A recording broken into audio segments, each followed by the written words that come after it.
បាទសួស្តីអ្នកទាំងអស់គ្នាមកជួបគ្នាសារជាថ្មីនៅក្នុងវីដេអូបន្ទាប់ដែលនៅក្នុងវីដេអូនេះយើងនឹងនិយាយអំពីអឺកន្លែងតដែលយើងត្រូវធ្វើ connection អញ្ចឹងនៅក្នុងករណីនេះគឺខ្ញុំប្រើ Cycloc tool Cyclopg tool ហើយយើង connect វាទៅកាន់ database របស់យើងអញ្ចឹងយើងមើលទីមួយគឺយើងប្រើ host ទីពីរយើងប្រើ port database name username នៃរបស់វាជាទូទៅគឺយើងប្រើ Postgres ហើយជា password នេះគឺយើង set up ពេលយើង set up យើងដាក់ password ឲ្យវាអញ្ចឹងគឺយើងប្រើ root នៅកន្លែងទៅតមកទៀតយើងសាក test connection ទៅគឺវាដំណើរការឥឡូវយើងសាកទៅសរសេរ SQL query មួយចំនួនដើម្បីយើងទាញទិន្នន័យចេញមកចង់ដឹងថាវាបានអត់ចឹងអានេះគឺ query របស់យើងធម្មតាទេតមកទៀតខ្ញុំទៅទាញទិន្នន័យចេញពីraw របស់យើងខ្ញុំ copy ហើយខ្ញុំតម្លាក់វាគឺ cell raw ចឹងបើសិនជាខ្ញុំ fetch curve នៅកន្លែងនេះគឺសំដៅទៅលើនេះមករៀននេះអញ្ចឹង curve.execute ទៅលើ SQL អញ្ចឹងកន្លែងនេះអ្នកទាំងអស់គ្នាអាចទៅសេ SQL ស្មើនឹង select ផ្កាយ from អឺ raw មកអូខេតបមកទៀតចាំយើងបោះ SQL របស់យើងចូលទៅអូខេអញ្ចឹងបើសិនជាខ្ញុំ select ចឹងទៅវាដាក់ cell raw អញ្ចឹងកន្លែងនេះយើងដូចជាយើងប្រើ staging របស់យើងអញ្ចឹងគឺយើងប្រើ keyword staging dot ណាដែលយើង connect ទៅកាន់ database ហើយយើងមាន schema ច្រើនយើងប្រើ dot ផងដល់តែខ្ញុំបានចេញទៅវាដាក់គេ select ផ្កាយ from នេះមក execute ទៅលើវា transaction អូខេ curve របស់យើងខាងលើនេះគឺយើងបានមកហើយអូខេខ្ញុំអាចដក curve នេះចេញខ្ញុំទៅ selection ចឹងខ្ញុំអាច print connected អូខេចាំវាដាក់ connected ហើយចាំយើងទៅ select data របស់យើងអញ្ចឹងនៅពេលយើង select data របស់យើងមកគឺវាទាញទៅនៃមកអញ្ចឹងចឹងនៅកន្លែងនេះអ្នកទាំងអស់គ្នាអាចធ្វើការទាញយក specific ឧទាហរណ៍ថា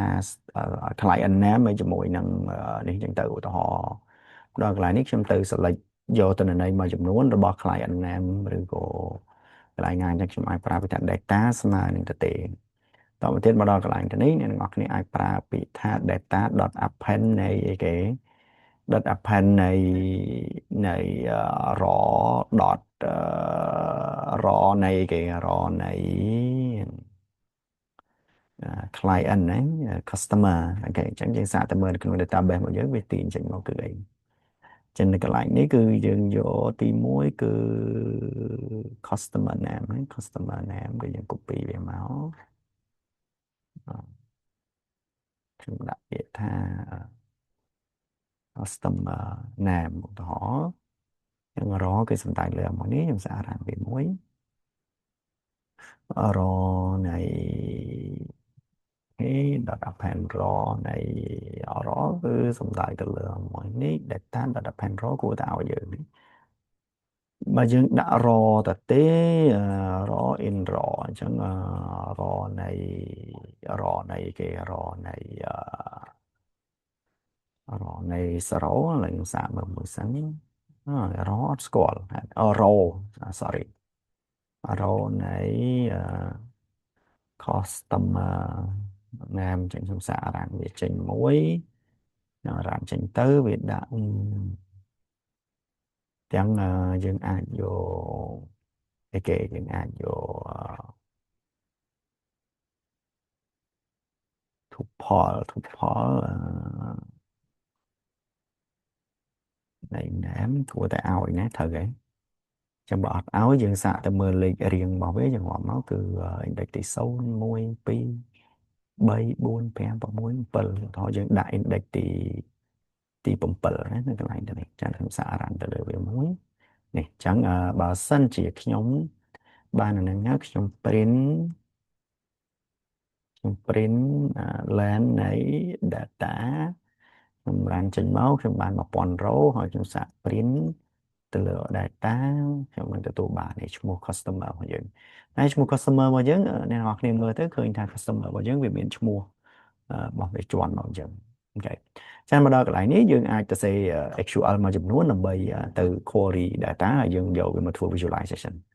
អូខេអញ្ចឹងនៅក្នុងចំណុចនេះយើងមកមើល slide របស់យើងនៅពេលដែលយើងបានអានឹងហើយអ្នកទាំងអស់គ្នាអាចធ្វើ query select ចឹងទៅ select ទិន្នន័យចេញពីអាហ្នឹងមកហើយអ្នកនរគ្នាអាច convert វាទៅជា DF គឺ data frame pd.reaction query យកមក query ចុងក្រោយយើងអាច print head របស់វាដើម្បីយក convert វាទៅជា data frame បានណាអូខេអញ្ចឹងយើងអាចធ្វើការ select យើងអាច load data ធ្វើ data wrangling remove ណាល់កន្លែងណាដែលវាណាល់យើងអាច check វាបានអូខេខ្ញុំជាហោហែមកតមកទៀតយើងអាច load វាមកធ្វើ visualization អញ្ចឹងកន្លែង load នេះយើងអាចធ្វើដូច style កាលមុនអញ្ចឹងយើងអាចទៅ load data របស់យើងដើម្បីទាញចេញពី data ដែលយើងបាន load ខាងលើនេះហើយយើងយកវាមក display បានបាទអញ្ចឹងអរគុណច្រើនអ្នកទាំងអស់គ្នាជួបគ្នានៅក្នុងវីដេអូបន្ទាប់